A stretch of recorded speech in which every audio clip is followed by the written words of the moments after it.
کل سے انشاءاللہ 3:55 پہ جماعت کھڑی ہوگی۔ ان الحمد للہ نحمده ونصلی علی رسوله الکریم، اما بعد، اعوذ باللہ السمیع العلیم من الشیطان الرجیم، بسم اللہ الرحمن الرحیم۔ ولو ان للذین ظلموا ما فی الارض جميعا ومثله معه لافتدوا به من سوء العذاب یوم القیامہ وبدا لهم من اللہ ما لم يكونوا يحتسبون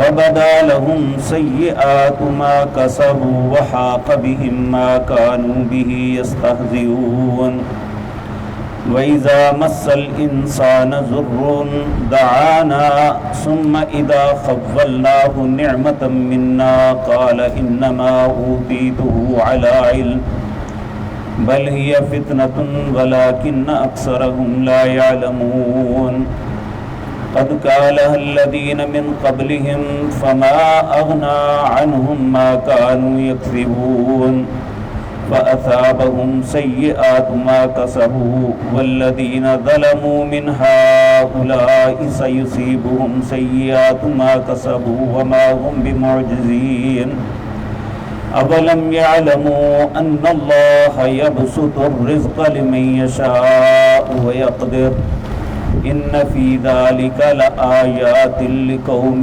يُؤْمِنُونَ۔ حضرات محترم، اس سورت کے آغاز سے لے کر یہاں تک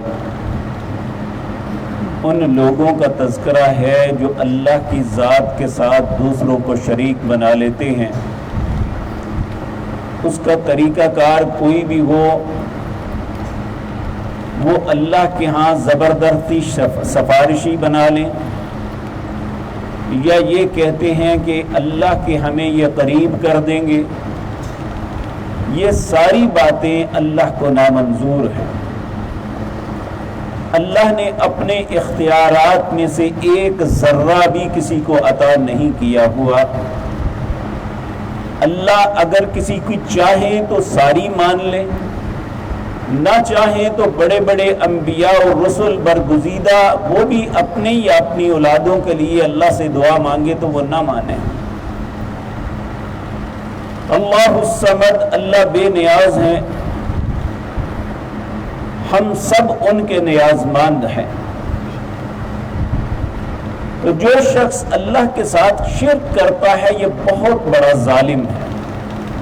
جس طرح 24ویں پارے کی پہلی آیت پڑھی ہے، فَمَنْ أَظْلَمُ مِمَّنِ افْتَرَىٰ عَلَى اللَّهِ كَذِبًا۔ اس بندے سے بڑا ظالم کوئی نہیں جو اللہ پہ جھوٹ باندھ رہا ہے کہ اللہ نے اپنے اختیارات لوگوں کو دے دیے۔ تو جو شرک کرتا ہے، اِنَّ الشِّرْكَ لَظُلْمٌ عَظِيمٌ، وہ سب سے بڑا ظلم کا مرتکب ہوتا ہے۔ تو اللہ ان کے متعلق بات کرتے ہوئے فرماتے ہیں وَلَوْ أَنَّ لِلَّذِينَ ظَلَمُوا، اور وہ لوگ جنہوں نے ظلم کیا ہے اپنے آپ پہ، یعنی اللہ کے ساتھ شریک بنایا،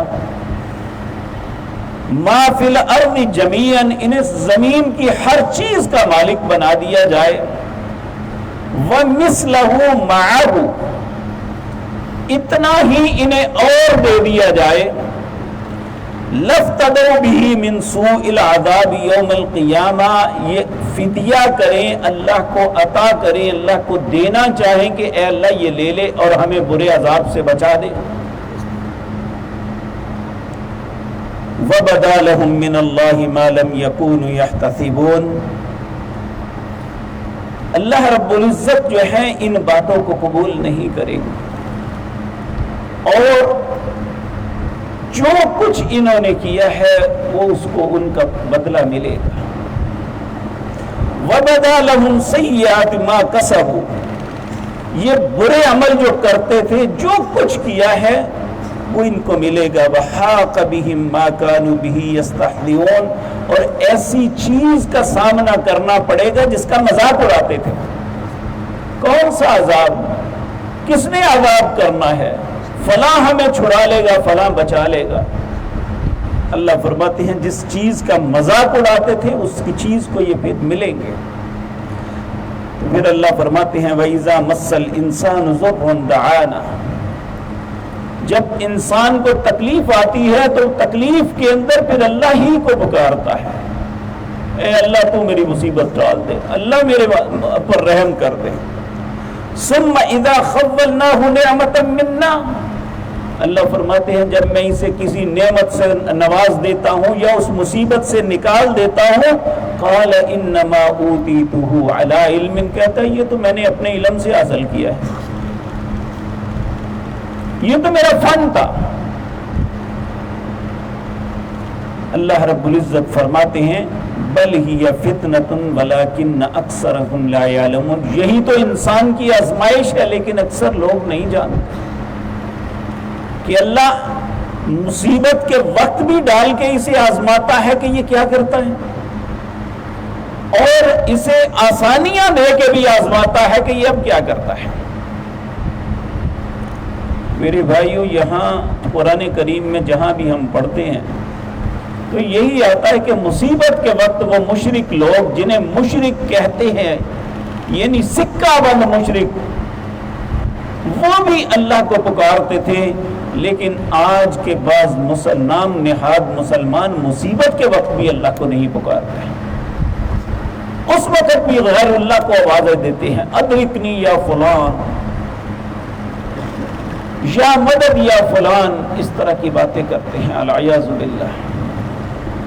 تو اللہ رب العزت فرماتے ہیں قد قالها الذین من قبلہم، ان سے پہلے لوگوں نے بھی ایسا ہی کہا، قد قالها فما اغنى عنهم ما كانوا يكسبون، یہ بتاؤ کیا انہیں فائدہ دیا ان کسبوں نے، ان کاموں نے کیا فائدہ دے دیا؟ کیا تم سے پہلے جو مر گئے ان کا کوئی فائدہ کیا کسی نے؟ کسی نے زندگی ان کی واپس لٹا دی، ان کے آزمائشوں کو ٹال دیا؟ فَأَصَابَهُمْ سَيِّئَاتُ مَا كَسَبُوا، اللہ فرماتے ہیں ہر شخص جو بھی برا کام کرے گا وہ اس کو ضرور پہنچے گا۔ وَالَّذِينَ ظَلَمُوا مِنْ هَؤُلَاءِ سَيُصِيبُهُمْ سَيِّئَاتُ مَا كَسَبُوا، اور یہ جو انہوں نے ظلم کیا ہے ان قریب یہ اپنے برے اعمال کو پہنچیں گے۔ وَمَا هُمْ بِمُعْجِزِينَ، یہ اللہ کو عاجز نہیں کر سکتے۔ أَوَلَمْ يَعْلَمُوا، کیا یہ لوگ جانتے نہیں ہیں أَنَّ اللَّهَ يَبْسُطُ الرِّزْقَ لِمَن يَشَاءُ وَيَقْدِرُ، کہ رزق کا مالک اللہ ہے، جس کو چاہتا ہے رزق فراخ کر دیتا ہے، جس کو چاہتا ہے کم کر دیتا ہے۔ ان فی ذلک لآیات لقوم یؤمنون، یہ نشانیاں ان کے لیے ہیں جو ایمان لانے والی قوم ہے۔ یہ ساری باتیں جو ہم پڑھ کے آئے ہیں، اگر اللہ نے تھوڑا سا بھی شعور دیا ہے تو وہ سمجھ جاتا ہے کہ اللہ کے علاوہ کوئی کچھ بھی کرنے کے قادر نہیں ہے۔ لیکن آپ اس قرآن کو صبح سے لے کر شام تک اور رات سے لے کر صبح تک ان آیات کو پڑھتے رہیں، جن کے دلوں کو تالے لگ گئے ہیں وہ کبھی نہیں سمجھیں گے۔ اور ہم یہ بات پڑھ رہے ہیں کہ جس کو اللہ ہدایت دے اسے گمراہ کوئی نہیں کر سکتا، اور جسے اللہ گمراہ کر دے اسے کوئی ہدایت دے نہیں سکتا۔ اس لیے ہمیں ہمیشہ اللہ سے ہدایت طلب کرنی چاہیے۔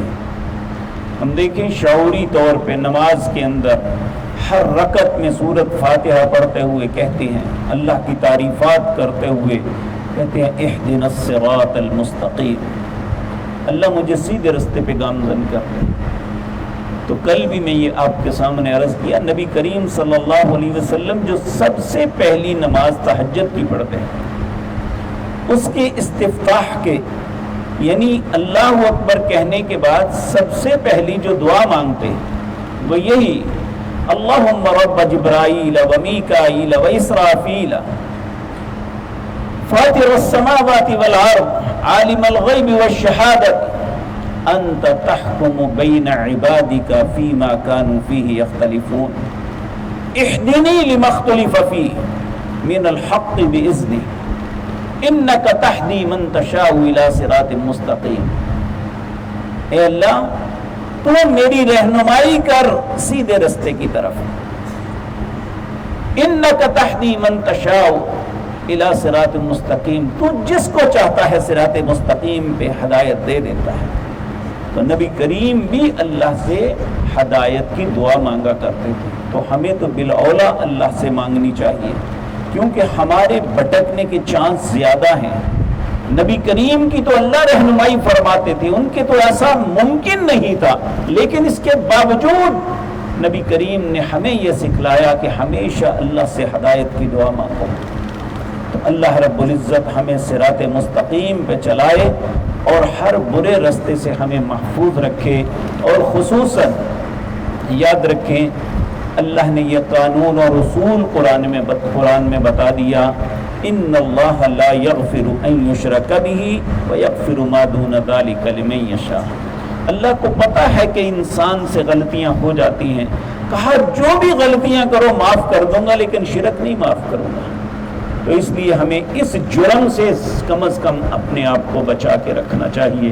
اللہ ہمیں ایسے شرک سے محفوظ رکھے جو جان بوجھ کے کرتے ہیں، اور ایسے سے بھی محفوظ رکھے جو غلطی سے ہم سے ہو جائے. اقول قولی ھذا واستغفر اللہ لی ولکم.